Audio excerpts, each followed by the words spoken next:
Atheist Nomads, episode 293. Women of Color Beyond Belief with Mandisa Thomas. And we are taking a break from the news this week, so I hope you enjoyed the interview. The podcast you're about to listen to includes cursing and talking about hoo-haws. Please be advised. Welcome to another episode of Atheist Nomads. I am Dustin, and joining me as always is Lauren. Hello! Erin is not with us today. She's taking it off to catch up on some prep for a show she's doing tonight. I'm assuming hangover, but that's sure, also quite possible. We'll call it prep. But our guest today is Mandisa Thomas, the president of Black Nonbelievers of America. Whoop whoop. And an amazing person that I am very remiss to say we are way overdue having on the show. Mandisa, welcome to Atheist Nomads. Thank you very much for having me. And just for the record, it's Black Nonbelievers Incorporated. Oh, sorry. I screwed that up. Okay. No, you're thinking of another organization that was very similar, but that's totally fine. Oh, different organization. Yes. There was a Black Atheists of America that was around for a while. I think they're still around, but they aren't as active as they once were. Okay.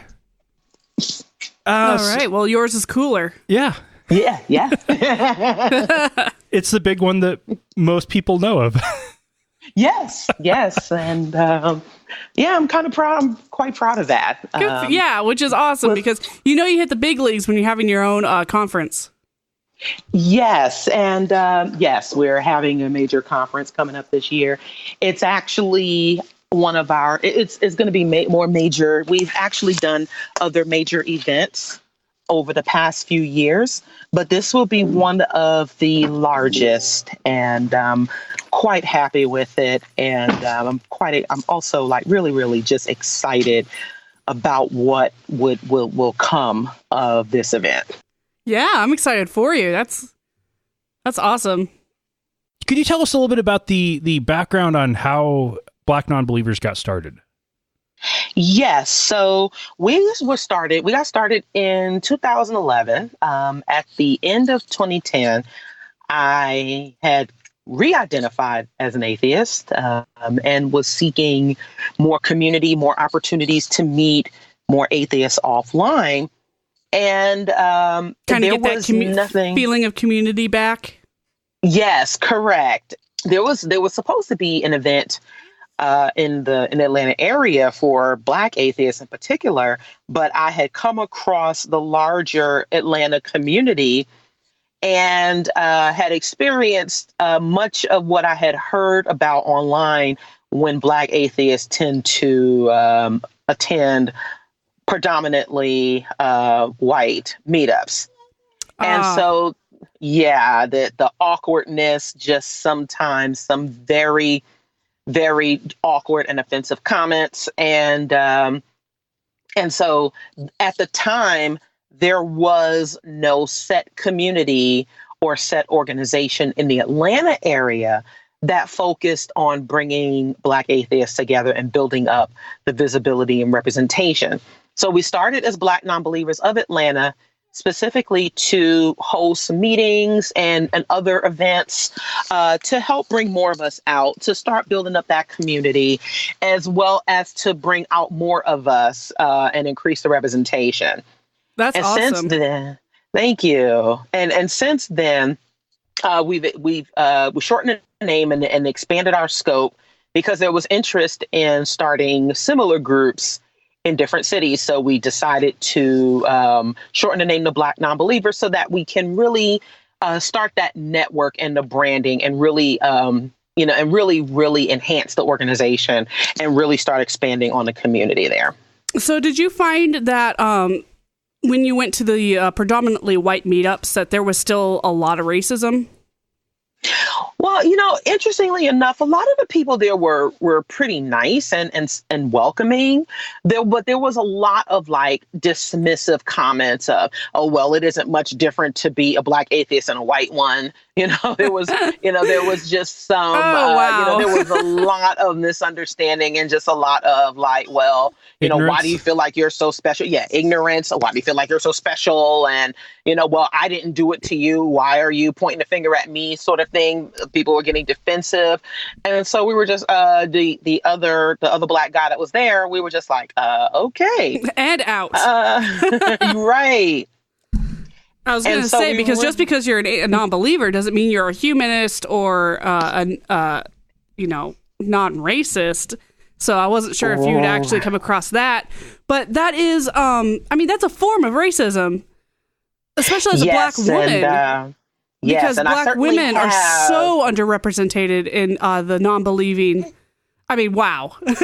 Yes, and I have encountered some racism over the years, for sure. But just not at that particular. Well, interestingly enough, there was a woman who I had been speaking to, and one of the first things she said was, we hadn't heard this before. I'd never met a black atheist, and I was just like, okay, well, someone probably figured that you were going to say that, but when the other black guy came in, she offered up her seat so that he could sit next to me, and I said, well, I don't know him. I was talking to you. Oh, don't you know that? And so, even if it wasn't like overt racism, it was just this, well, maybe all black people might be comfortable with each other. And it's just like, no, not really. Benign racism, I guess. Yes. Yeah. I can get that. And not that I have any perspective on it, because I think Boise, Idaho has actually just been named as one of the least diverse cities in the United States. So wow. Yeah, really. It was like, oh, wow. I think the only one that beat us was like Vermont or something. Wow. But Atlanta is a totally different story. Totally Atlanta different. is, you have lots of black folks here. And Atlanta was up there in one of the most diverse, both in in race and in language, which was cool. Yes. And I'll tell you that, we're still dealing with a very, very high religious population, just across the United States, if not the world, amongst people of color in particular. Mm-hmm. And so when there is the representation problem, and when we're talking about people who are the go-tos for atheism, they're often white men. Yeah. And people don't think about that, when it comes to, atheists of color or, and people who are underrepresented. And this was something that the community was often asking, well, what can we do to help improve it? But there were no genuine actions, so to speak. So, we were just like, well, we can't wait for this problem to solve itself. Kind of like they were maybe like thinking too high level. It's like, well, what can we do to improve the situation? It's like, well, stop asking first and actually do something. Right. Because they've been asking that for years and nobody's done anything. But having a conference, for example, that's a great step. Allowing people to congregate.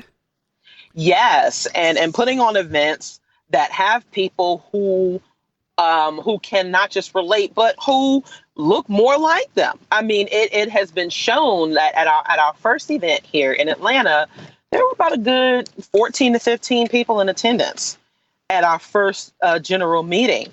And so that spoke to the need and our ability to connect with other Black atheists in the area. And we also made connections with other local area groups, similar to, and just like we make the connections with other national organizations, because we've been accused of being separatists, as soon as someone sees Black in the name of the organization, it can be very intimidating, which we don't apologize for. I think I just hurt myself rolling my eyes. Because you do hear that all the time. It's like, well, if they wanted the equality, then they wouldn't separate themselves. It's like in all across the board, in racial, in ethnic, in gender. It's like, is that really your only go-to argument? Because it's old. It's old. Right. We're over that. Right. And there is a very, very clear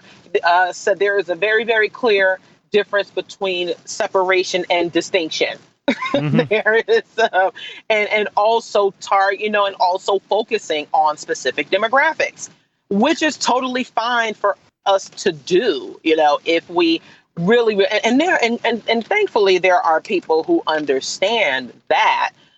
But, I just found that after a while, it wasn't worth it spending so much time trying to defend our existence, because that wasn't fair to us. It wasn't fair to the people who needed us. And it also wasn't fair to the people who support us. So we just, every time we see that now, I tend to, hey, if you don't get it after, I often ask people, have they looked at our website? If they haven't, then I can always tell. So, from there, we just continued our focus on growing the organization, building the community, and as well as, again, the representation. So it has been a very, very worthwhile experience and worth doing that work. Very nice. But, as a cis straight white male, I can definitely say that it's easy to not see problems of groups being underrepresented. And that is terrible because when most of the organizations are being run by straight white men, and then most of the speakers are straight white men, it's no wonder that most of the people attending are straight white men. Right. That is exactly correct. And not that we discount the work of the straight white men, but unfortunately, it has been shown that some of these same people will be dismissive of the problems that of the marginalized people. And so from there, we're just like, and now we're seeing that with the push for, organizations to be more respectful of women and to be more mindful of what is being said and what they are doing, especially when the focus on the community part is increasing. Because now that we have more people coming into atheism and non-belief and are looking for community, there are certain aspects that you have to take into consideration, like, well, we're an atheist now. What's next? What do we do? In addition to the church and state separation activism, which is extremely important, what other areas, can we improve upon? And focusing definitely, not just focusing, but also addressing other problematic areas when it comes to, racial injustice, reproductive rights. All of those things are important to our identity and the representation. And that tends to often be what marginalized communities focus on, because we're the ones who have to deal with this the most. Mm-hmm. Yeah, it's not just a once in a while topic. It's every day. Correct. I may be able to hide the fact that I'm atheist, but I cannot hide the fact that I'm Black. And so, and also this idea that, when we're facing the highly religious Black community and also a still predominantly white represented secular community, it's a double, sometimes triple whammy. Mm-hmm. And I think there's been a lot of ignorance and non-consideration of those factors overall. I'm happy to say it's changing, but it's interesting to see the hesitance when it comes to our organizations and what we choose to focus on and what we center. And when it's not white people, there's somehow some intimidation behind that, which is like, well, this helps all of us, It's not really just about, it really isn't just about, like you said, not about separation. It's really about trying to do something about, the playing field here. Right. And do you find yourself trying to, like, how much of what you're doing is trying to replace the Black church in your members' lives? Well, we don't try to totally replace the Black church at all, because I'm very, very against rigid tradition. I consider myself a tradition breaker. And also, it's more of a reminder that the church does not have the monopoly on fellowship and community, and that we can build groups and form communities out of our atheism, secularism, humanism, etc., and which predates the existence of the church, which predates the existence of religion. And so much of that is trying to get people to understand that you can rebuild your life. You can live life on your own terms. You don't have to dedicate as much to it, to a cause or an organization as much as you used to, because, many people will spend, in many Black churches, you're mostly there from like sun up to sundown. They will hold you hostage all day long. And so much of what we do does center around various social and service activities that don't take up as much of your time, but at least will give, we'll lay that foundation and hopefully continue to build that network of people who are like-minded that you can get to know better and grow from there, while also reclaiming their time. Mm-hmm. That is a nice consideration. Yes. Because I think there was a billboard thing for a while ago where it was maybe it was American Atheists that was saying basically, what do you do on Sunday? And it was a bunch of non-believers saying, well, I sleep in, or I, go to the park or something like that. There is all of a sudden free time on a particular day that maybe you didn't used to have. But that that also doesn't mean that you can't still go to some kind of community or fellowship based group on that day. So now there's that Sunday service thing that's popping up. That has been Sunday popping up. Sunday assembly. And I love that, because growing up, if somebody asked me, what do you do on Sunday? I could still technically say I went to a church, because I went to Unitarian Universalist. We learned about paganism, but it was still technically something that didn't get me ostracized from society. Right. And when you're in 5th grade, that's pretty dang important. It is. And that peer pressure, unfortunately, it can be so heavy. And we see that. I know I've seen that. That stuff will carry you into your adulthood. This idea that you absolutely need to conform based on what the majority will dictate. And it's so important that, people understand that it is okay to be your individual self, while also, if you want to do like group activities or belong to another organization, you can do that. Mm-hmm. But and when especially when you're younger, it's hard to deal with that. Or if you live in a town where everything shuts down on Sundays or shuts down at 6 p.m. and everything centers around what the church does. It's like, oh gosh, that can be pretty tough. So, as two white people who have it pretty easy, what can we do to help? Well, the first thing we always encourage people to do is to help promote our organization. Of course, we encourage people to donate as much as possible. Black Nonbelievers is a 501c3 organization, and donations to us are tax deductible.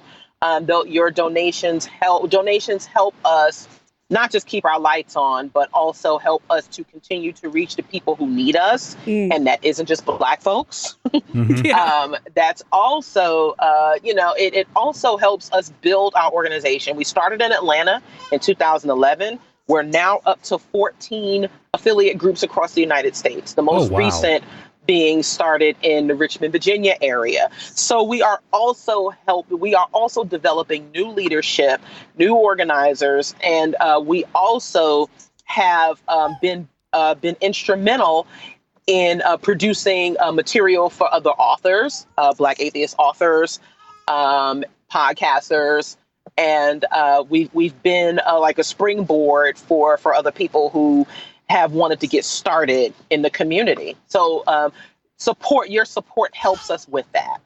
Okay. And interestingly, our geographically, the place where we have the single most number of listeners is Virginia. So there are probably Nice. several people listening in Richmond. So check it out. Yeah, absolutely. Yeah.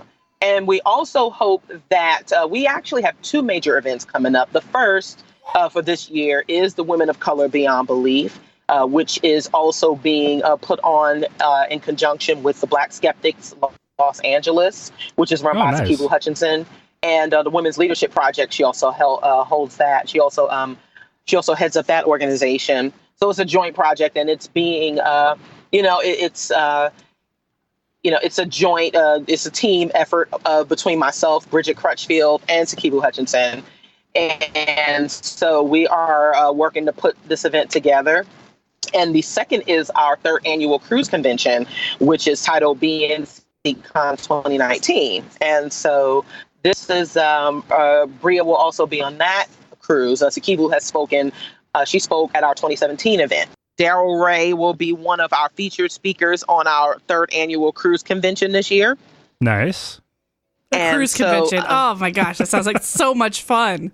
It is fun. It is inspirational. It is informative. It is really, really great. And what this does is also give more, it gives another view and another way of, of doing events and also activism. Because when people think of activism, what do we think of? We think of, the protesting, the lobbying, and only on certain issues. But activism takes many forms. And so what we like to do is show the diversity and not just how we look, but also what we do. And I'm excited for Women of Color Beyond Belief, because that will especially especially highlight the various forms of activism that is taking place within the community, and especially amongst women of color, which is often, like as we said before, a demographic that is ignored, especially when it comes to speakers, when it comes to leaders and other activists. And not just a demographic that's ignored, but a demographic that's double ignored. Yeah. Correct. Like you said, double, triple whammied. It's like, yes. If you're not getting dissed on for one thing, you're getting dissed on for another, or getting dissed on for another, and don't really belong in anything. So right, but we're fighting back but you against got a cruise, that. So that's yeah, that and and another major conference coming up, which is going to be great. I think it will really start to enhance the perspective as to who is out there, to bring all of us, or as many of us together as possible, would be great for everyone to experience. And so we're often asked, well, can I, I'm white, can I attend? Of course you can. As a matter of fact, you should. Just don't expect to get, the center stage. Correct. Sit back and listen is the best advice, right? Yes. That is exactly right. And know that, there are people in this movement who have just as much credibility, and also that they are doing the work that they often don't get credit for. And so it is time for not just the movement, but also, the other organizations and people to understand that and to, to really, really see and give us the credit and the due that we deserve. All right. Well, and attending a conference that's not for you can be an incredibly eye-opening experience. Yes, it can. Yes, it will be. And also hearing the perspectives and hearing, just the work that has been and is still being done. Yeah, it is very eye-opening. And I think that it should, if nothing else, definitely it should encourage and hopefully get more people to reconsider what they've thought before and start getting more active.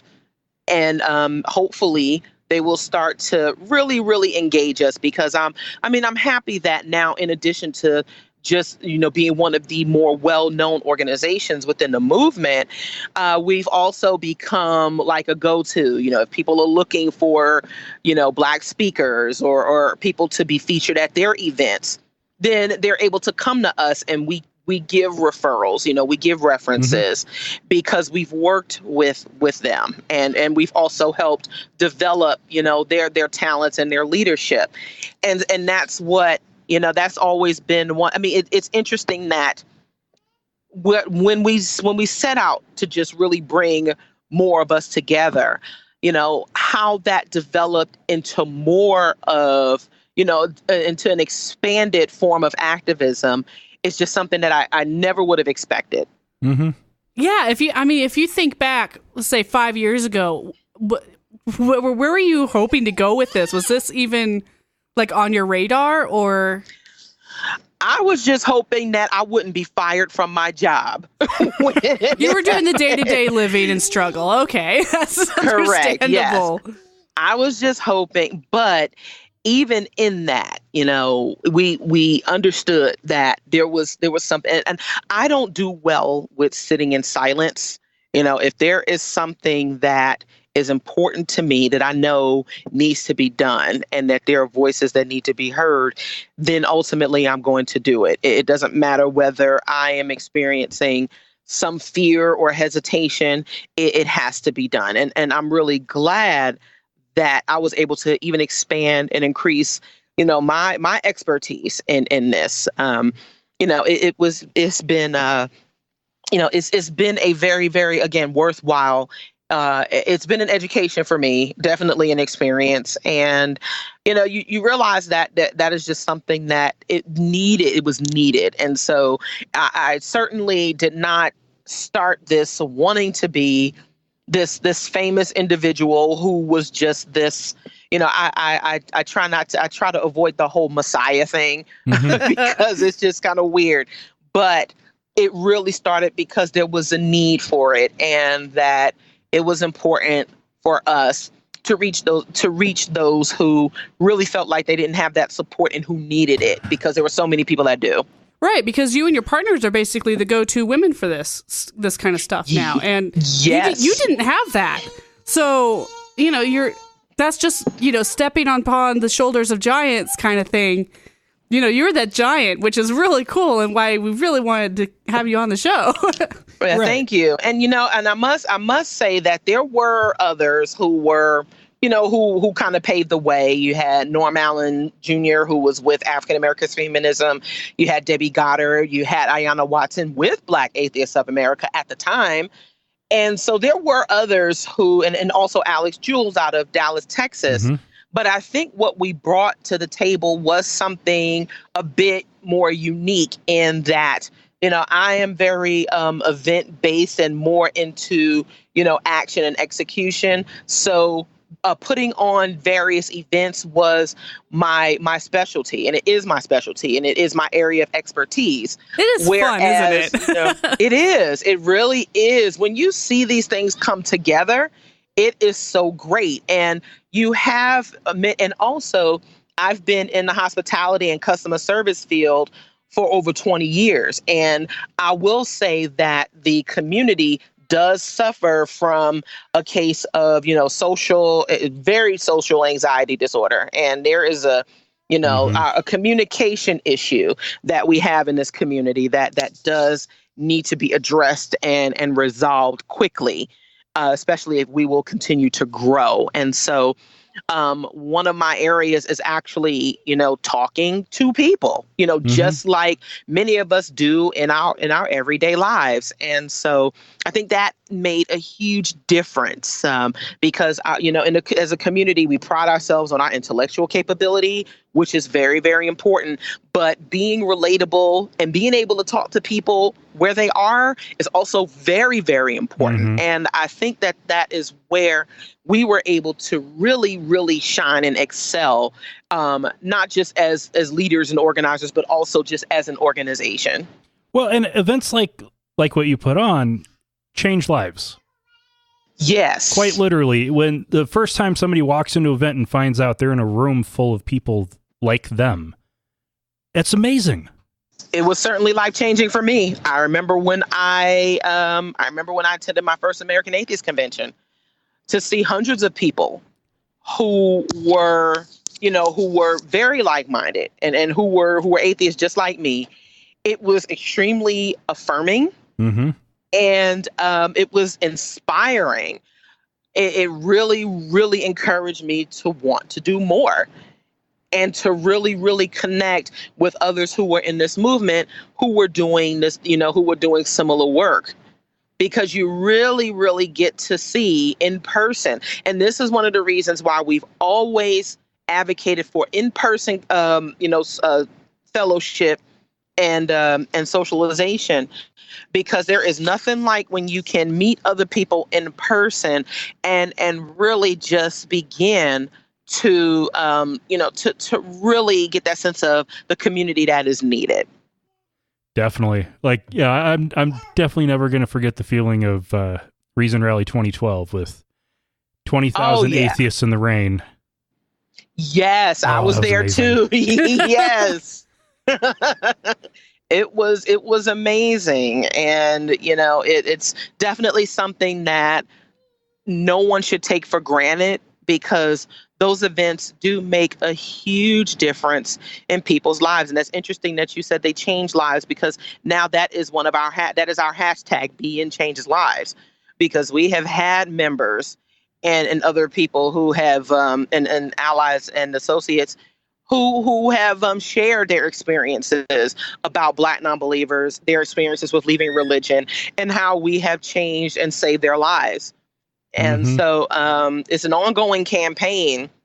And, it really, really, it just really affirms, and it really reinforces the need for what we all do. Yeah, definitely.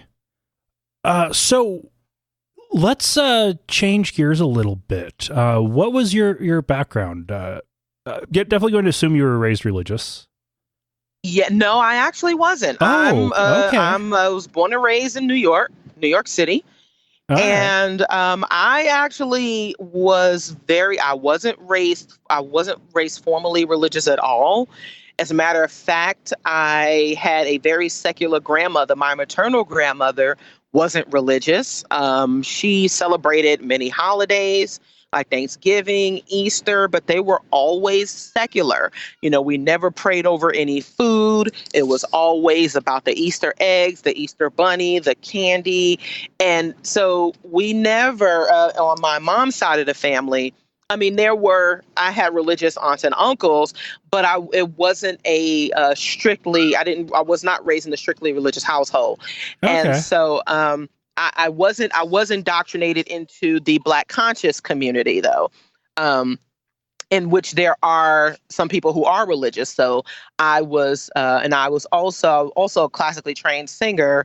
So I sang in different churches growing up. I wasn't forced to go to church like every Wednesday or Sunday or anything like that.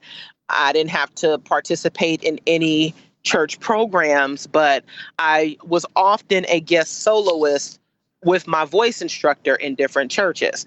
Okay. So that is my extent. And also I learned early on about about how Christianity in particular was forced on the enslaved. So on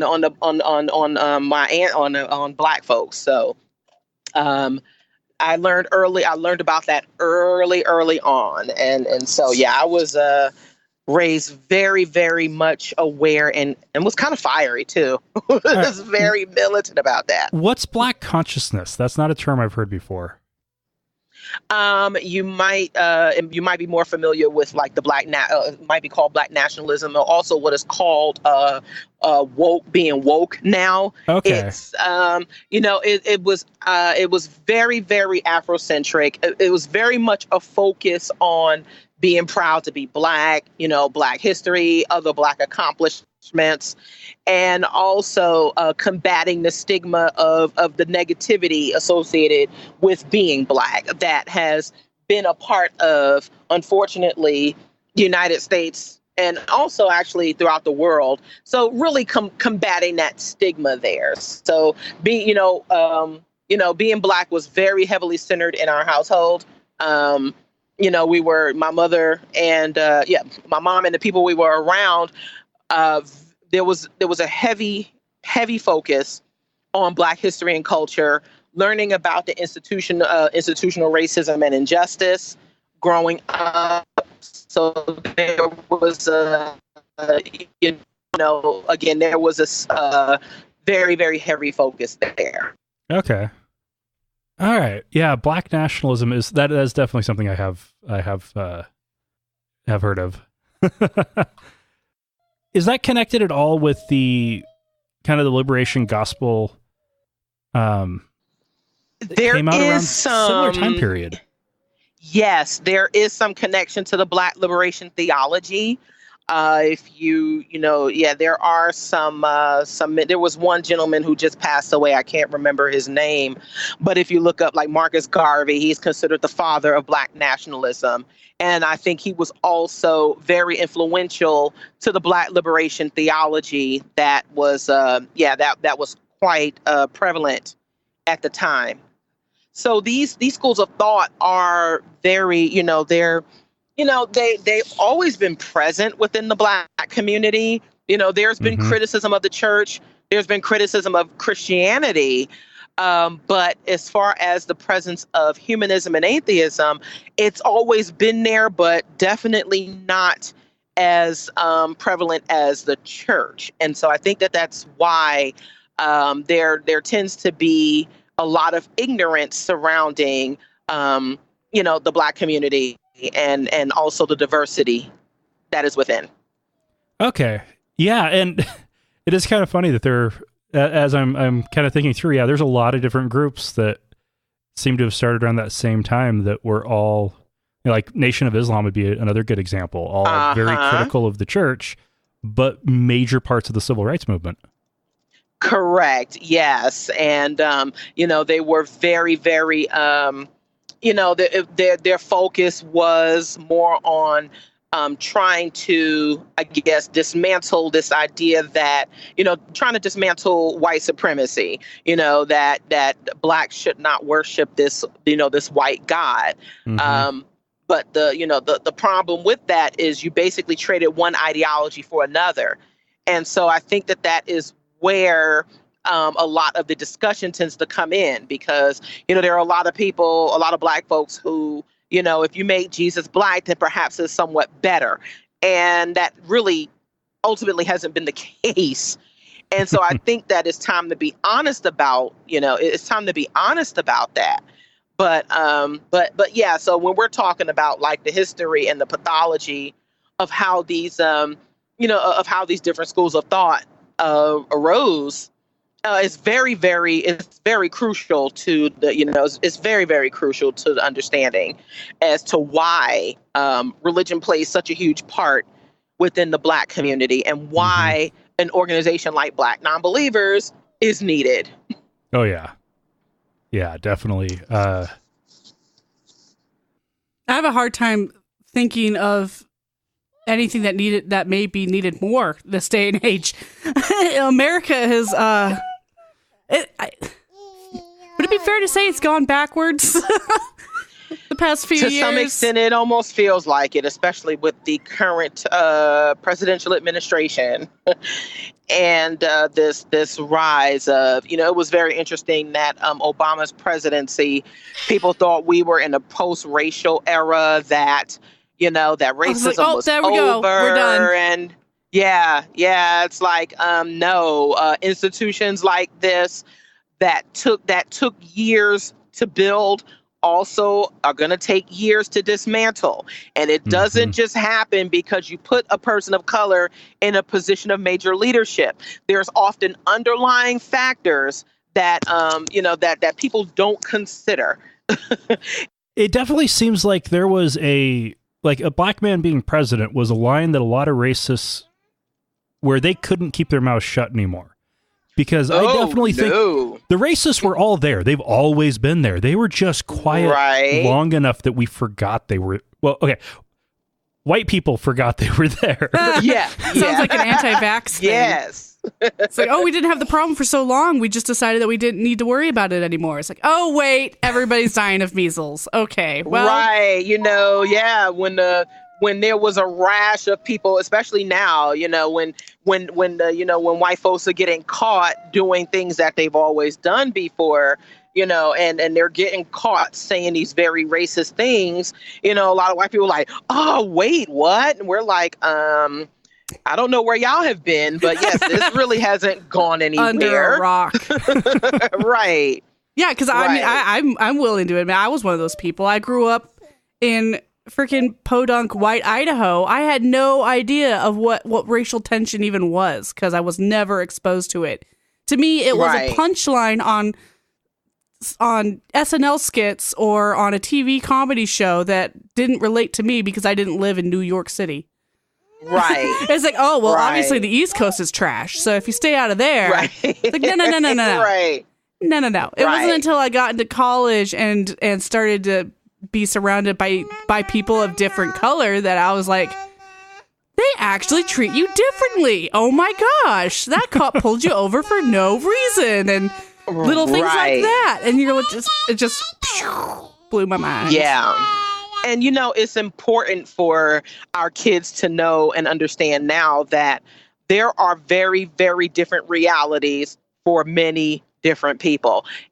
And that it is important to not just view things strictly from your lens. I mean, it's great that, you didn't have to be raised with this reality that many of us have, but to try to act like it doesn't exist. And I'm just saying in general, to act like it doesn't exist simply because you haven't gone through it is a very example of privilege. Mm-hmm. Right. If you grow up in a city like where I did, you wouldn't see racism because there were no black people there. Period. Right. There was at most one family at a time. We're talking a city of 30,000 people. Mm-hmm. That's a city that is as racist as possible, but there just aren't opportunities to see it. Right. Right. Yeah, and nowadays privilege is being thrown around like a curse word. Where it's like, if you say, hey, check your privilege, and that person gets all offended, it's like, well, you're too easily offended. It's like, no, you are actually just being a jerk. You need to stop saying what you're saying and listen. Correct. You need to stop and you need to listen. Right. Stop, listen, reflect, and change. When what do you say? When you know better, you do better. At least you're supposed to.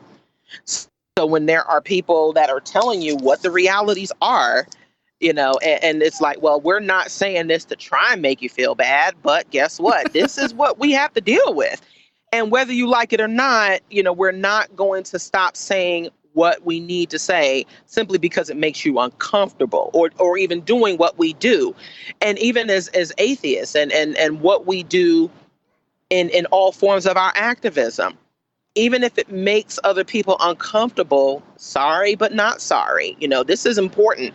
There are too many people whose lives are being affected by this. And this is something that, we needed to focus more on. And that's okay. Absolutely.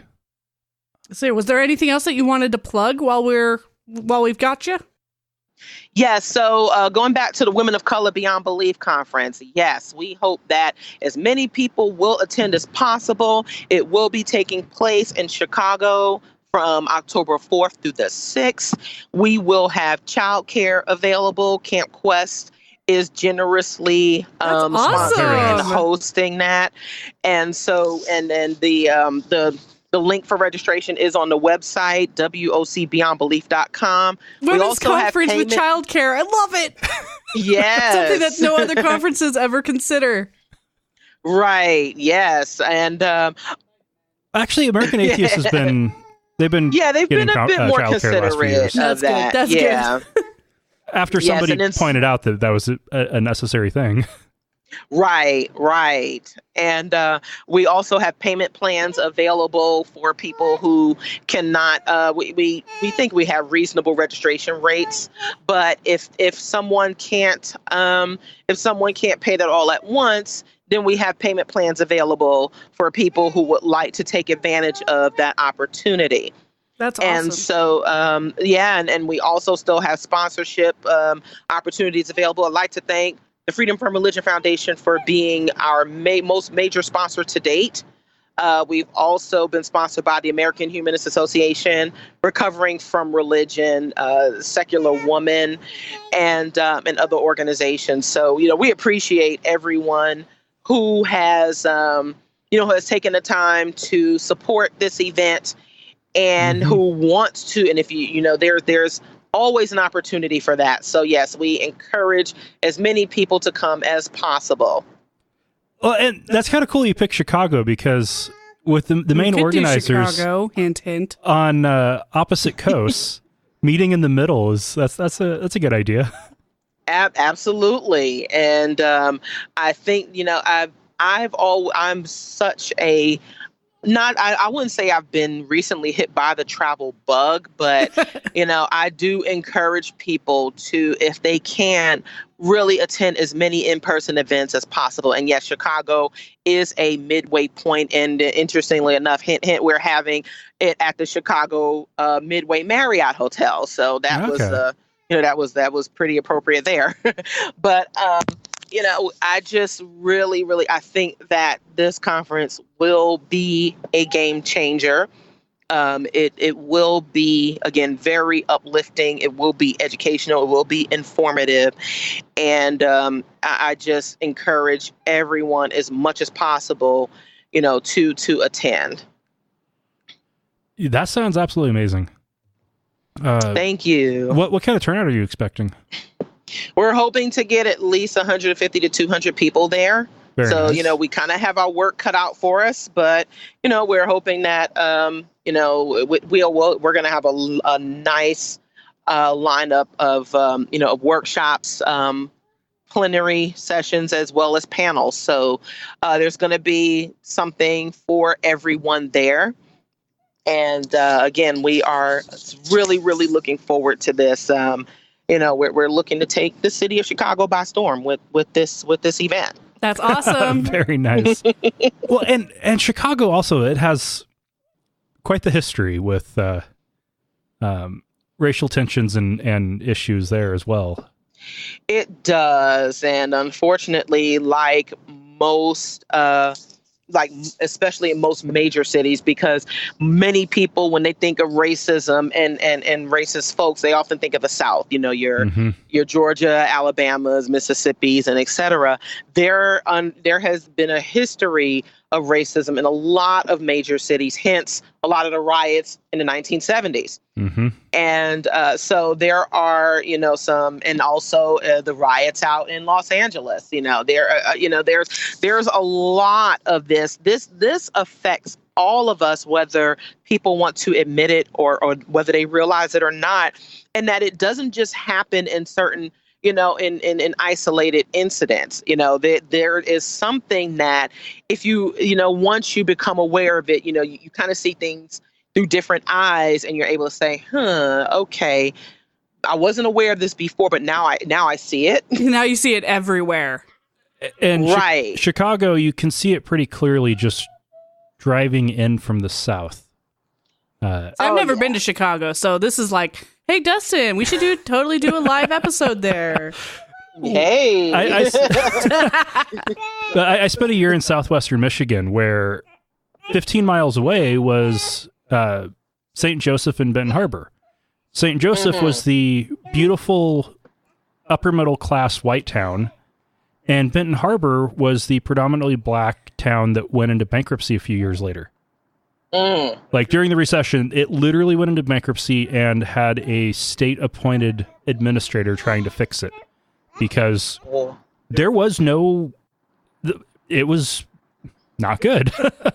Right. And I think Whirlpool closed their factory there, and all right, there goes all the jobs. But driving around from there over to Chicago, it was amazing seeing the difference between the rich white neighborhoods and the very poor black neighborhoods. And it's a stark contrast.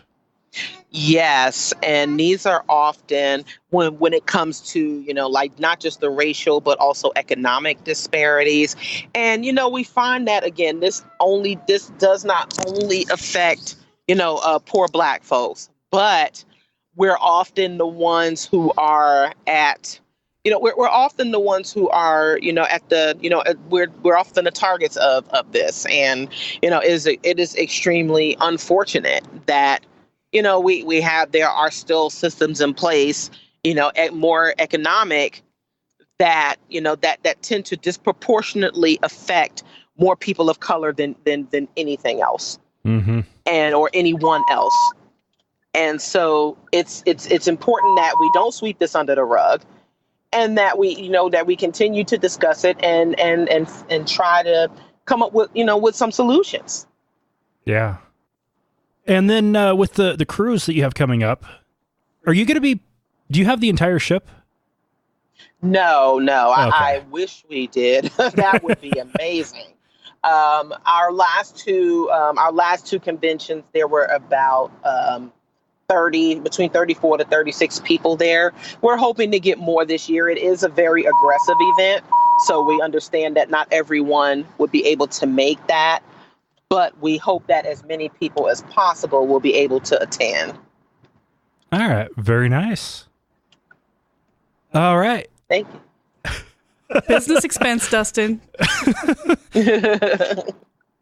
Yeah, $2,400 in tickets for the boat would be pretty steep. $800 a seat was what I saw.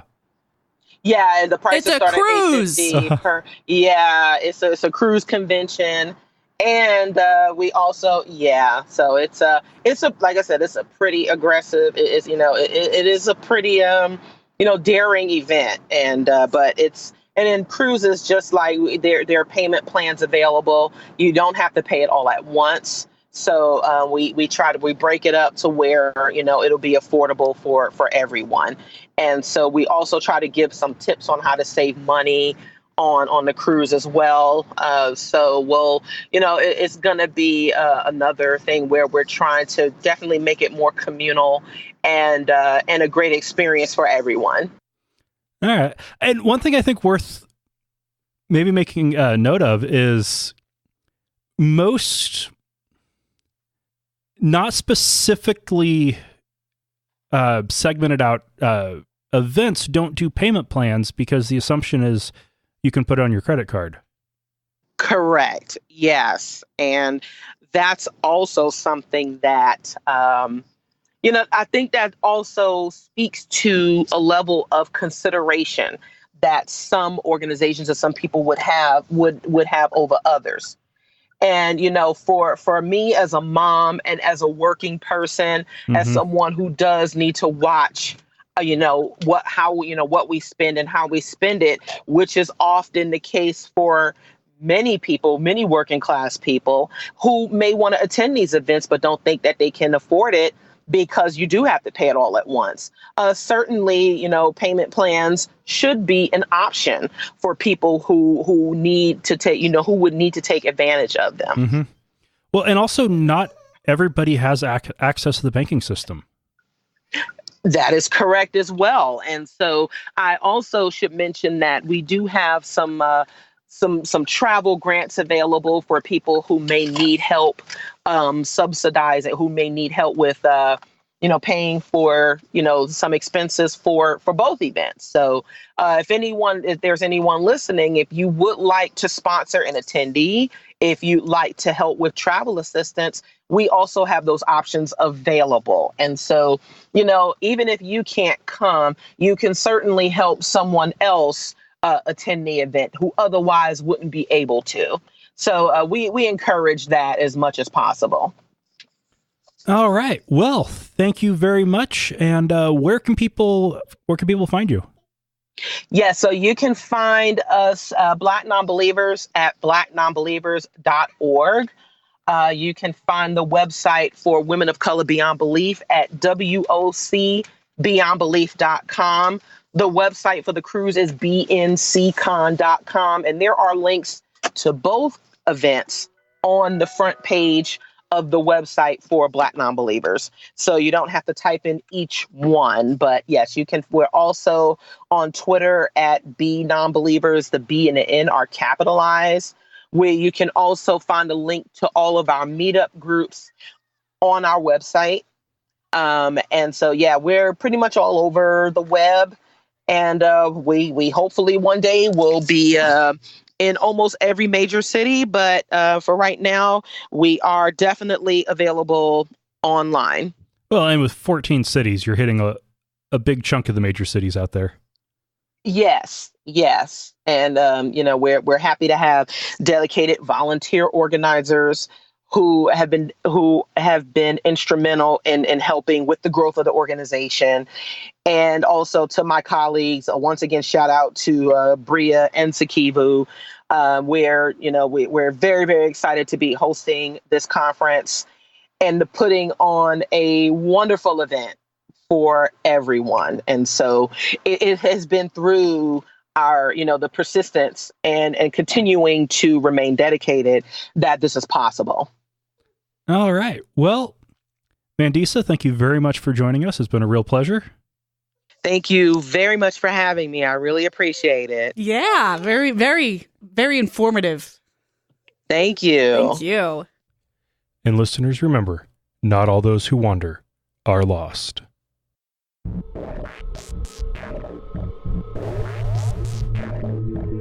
Thank you for listening to another episode of Atheist Nomads. You can find show notes and contact information at atheistnomads.com. Follow us on Twitter at Atheist Nomads, and like us on Facebook at facebook.com/Atheist Nomads. Please subscribe to the show in iTunes, Stitcher, or your podcatcher of choice, and while you're there, feel free to leave us a review. Theme music is courtesy of Sturdy Fred. Until next time, this has been the Atheist Nomads.